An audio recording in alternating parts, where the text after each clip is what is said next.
Welcome, everybody, to Midday Magazine for this Monday, February 3rd, 2025. Have your host, James J. Malouf here. And we'll welcome to our studio our good friend, Mary Schultz, Chair of Empty Bowls and Chair of Focus. Mary, good to have you with us. Thank you very much for having us. Appreciate the time. Thanks so much. And we're going to get into the details of the 11th Annual Southwood County Empty Bowls event. We'll talk a little bit about that. But before we do, if you don't mind, Mary, I'd like to get into the history of Empty Bowls and just let the audience know a little bit of where this all started. Awesome. So this is actually the 34th year of Empty Bowls nationwide. Yeah. Yes. So it actually started in 1990 in the state of Michigan with an art teacher who wanted to have his kids give back to the local food pantry, and he wanted to try to find a way to do that. And so he had his kids make bowls. He was an art teacher, so the kids pottered bowls, and then they had an event to provide soup for people that would come to the event, and so it became the Empty Bowls. And from then on, it has grown to actually a global event. So it's everywhere. If you look up Empty Bowls, the logo, you will find it pretty much everywhere now. This is our 11th year in Wood County. Portage County actually beat us to the punch. They've had a number of years before us, but we've been lucky enough to have a group of people willing to keeping the event going for 11 years. And it's growing. We have, which I'll get into later, but we have more restaurants and more things, so it's pretty exciting. I'm excited to dive right into that with you. I cannot wait. And we'll be certainly, again, getting into the details now. People can be a part of it and everything in a moment. But that it's a beautiful history. It's a really unique history. And like so many of my favorite things, and I think many of the audiences out there, it starts grassroots. It starts from just people, having a thought, having an idea, and it blowing up. I think that as a side note to the audience, I hope it is inspirational to people out there who have similar ideas or similar thoughts. And, I don't know if anybody would get behind this. I don't know. I imagine it's Empty Bowls started that way. Well, who knows who's going to be enjoying this? Maybe just our local community will. And then look where it is now. It actually goes back to the idea of what one person can do. Yes. Yeah. And when you look at that, one person had an idea, and now it's a global event. And the idea of community. The idea of looking out for each other. Giving back. Strangers helping strangers. Yep. One of the greatest things a human being can be a part of and do. And here we are in 2025 with an event like this happening. I hope that is as noteworthy to the audience because we need more of this stuff. Exactly. Especially nowadays. Oh, my goodness. Yes, absolutely. Yes. And Mary, I'm curious, now that we know a little bit more of the history of Empty Bowls, about your history. How did you get involved with this? Well, I was an employee of the Wisconsin Rapids School District for 35 years as a counselor, and one of my assignments was I was also the homeless coordinator, and so I got hooked in with, at the time, was the neighborhood table, which is part of now Focus. And so being a part of the neighborhood table, I got involved in a lot of the other activities that were going on. And one of the activities that was going on in town here was the Empty Bowls event that was actually put on by some ladies at the church near where we were serving, actually right across the street from where we were serving our meals on Thursday night. And that group of ladies was looking for helpers, so we as a board decided we're going to help them out. And so I got involved pretty much from the start, working with that group of ladies and helping them. And I actually was just a server and helped out with serving rather than being on the board at the time and the committee to run it. And from there, then we had the ladies from that church decided that they really needed a break, and they were getting older and just thought this is a lot for us to do, and would somebody else take it over? And at the time, I was the president of Neighborhood Tables, and so we took it over. And since then, it has been a group of us from Focus who help with some of the other original people from the original committee who decided to still stay on, like Linda Olson and Don Mansell and Mary Jo Zeroth. Some of the people who were instrumental from the very beginning are still helping us out. Greatly appreciate them, those individuals, and so many others that help this go and keep it going. And you mentioned Focus and so many of the people, whether it's the backpacks or neighborhood meet table or so many other great events that we love and appreciate in our area. And another side note to this too, everybody, is the idea of being on a community board or being a part of doing the type of work that Mary's doing and everything. We need more individuals to do these things and doing these jobs and the great work that can be done for it. is noteworthy, and I think we've talked about a lot. I want to remind everybody, too, though, this is also recharging for the soul. Mary, I can't imagine how good being a part of something like this must feel. Oh, it's awesome because when the day of the event, I mean, it's a lot of planning. We start planning in October for this event, so it's about a 4 or 5 month planning stages, but the day of the event is just so exciting. And, when the people come through and they want to help out, and then when we're able to have the money to be able to give back to the various pantries and the backpack programs in our area, it just is so rewarding, and you think it was all worthwhile. Very well said. Very well said. Let's go ahead and get into the event. Let's tell everybody, first up, what Empty Bowls is, and then what they can expect with this year's. All right, so it started off, and so the theme of Empty Bowls is it's empty bowls because somebody's bowl is always empty. And so this is not necessarily a come and eat all you can eat kind of event. It is an event where we really focus on this might be what a person gets for the day. This might be their only meal. And so that's the theme of it. So we have... we've really streamlined it because now this is our third year in this building, our new building. Yeah. And so we've been able to change up to make it run even more smoothly every year we've been in the building. And so it just, it's kind of down to clockwork now. We kind of know what to do and how to do it and just getting everything done. So the idea is you come and you pick out a bowl that one of our local potters has made. We have some professional potters like Jim Lorbeck and Kathy Vinay. And the Arts Council has made bowls this year, and so they've had potters come and make. But we also have children involved, so our schools are involved in making bowls. And so not only the high school, like Nakusa High School and Port Edwards High School and Lincoln High School and Assumption High School have made bowls, but we also have some of the younger kids making bowls, which is really fun because they might not have the expertise that our professionals do, but they're darn cute. And those bowls, they go just as well as the adult bowls. So you pick out a bowl, and you don't get your soup in that bowl. That is a bowl you get to take home and use for treasures that you might have at home, or put it in a spot to remind you, that this might be what somebody eats for the day. And then you come through and you get your ticket, and you can either eat in or you can take out if you'd like. We also have, as you pass by, you're going to pass by a room that has many, many raffle baskets. We had roughly 80 some last year that people can bid on and try to win a basket, and they are amazing baskets. A number of our places in town here have donated to that. We have gift certificates. We have items that we give away. So just some great prizes for people to try to win a basket. And then they come into the kitchen or into the dining area where they are able to select from one of 13 different soups. So we have some new restaurants. 13 different soups. 13, yes. We have new restaurants this year, which we'll touch on when you get a chance. So then they tell the person at the table what soup they would like. They get their bowl of soup. They get a homemade roll that's made that morning, so it is still warm. And then they are escorted to the table, and they're treated like a guest. And so we have a server that will bring them their beverage of choice, and they get a homemade dessert for our wonderful baker, Dawn, who just makes amazing desserts. And so that is the meal. They get a bowl of soup. They get a roll, a homemade dessert, and a beverage for $10. That's the cost of the day, which you can't hardly go anywhere else for $10 no, you can't. No, and get a homemade bowl of soup and a homemade roll and a homemade cookie. And not to mention all of that Mary just very well said, and of course the bowl that you get to take home and everything, which is awesome, one of a kind thing. Yes, there's no other things like this, no matter who made the bowl. All of that being said. And you'll feel good. Like I said, this will recharge your soul. You'll feel good knowing you put back into your community.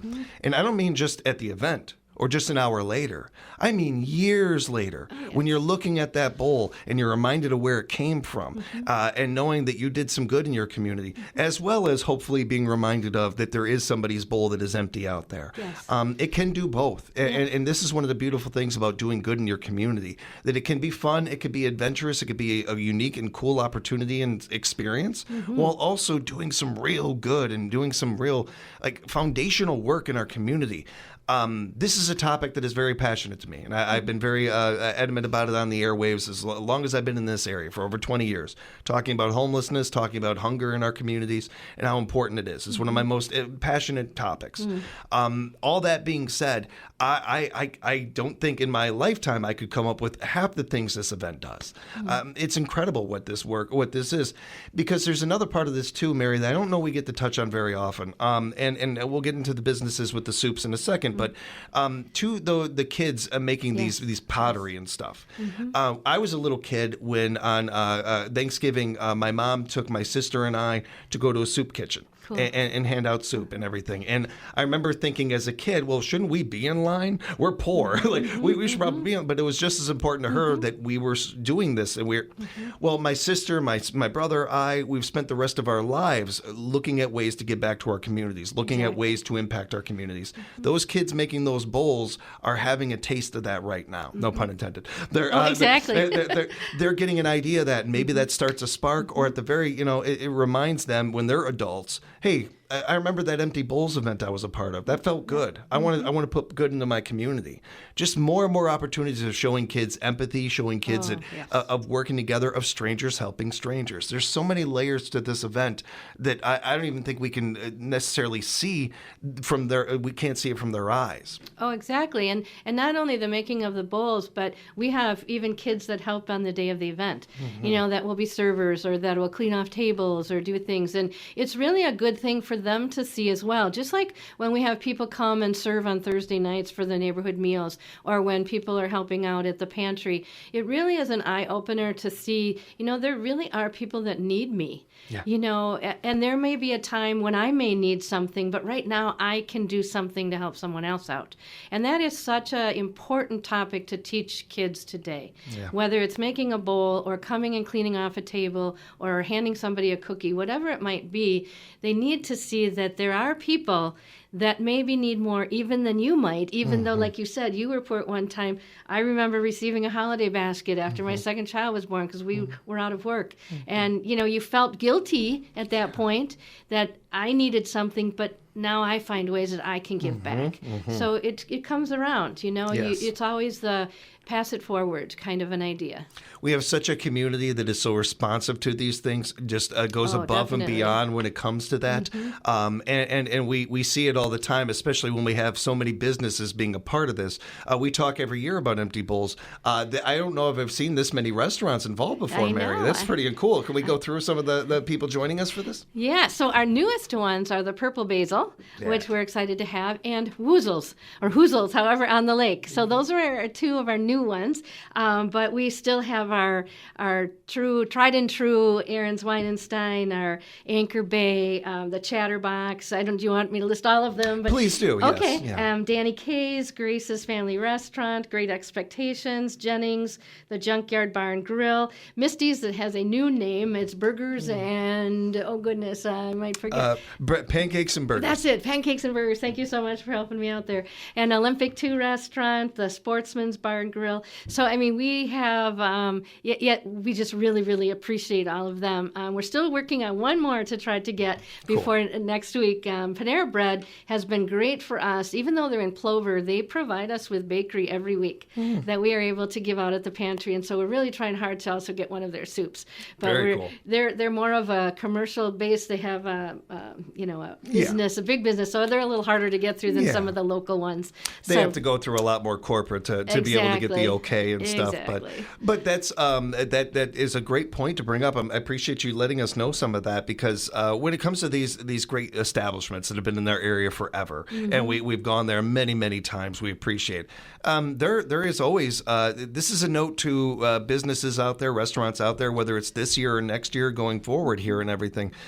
What an amazing opportunity to get your business seen that may have not been seen otherwise. Say you've never been to, this is hard to imagine, but Danny K's has been there forever. Yes. But say you've never been to Danny K's. Well, you come to Empty Bowls and you taste some of their stuff and you're like, oh, I got to go check that out. That sounds really good. This is marketing 101. This is advertising 101. What you can't put a price on that kind of marketing.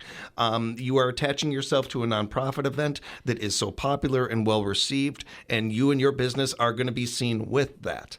You what's just neat don't know. What's neat too is we're highlighting each restaurant for a day on Facebook, so they get their own spotlight on Facebook awesome. that has their restaurant name and that they're part of the Empty Bowl. So we've already done a couple, so you can go back to our Focus website and see some of the soups we've already highlighted. But yeah, so we're trying to get their name out as well, so that we help them out because they are helping us out. We couldn't do it without them, obviously. And that's such a great point and a great thing a message to remind the audience of. We want you to be a part of these events going forward and everything. So if you're not able to this year, there's always next year and everything. And you're going to want to be a part of this. You really are. And it's only growing. So you get in there while you can.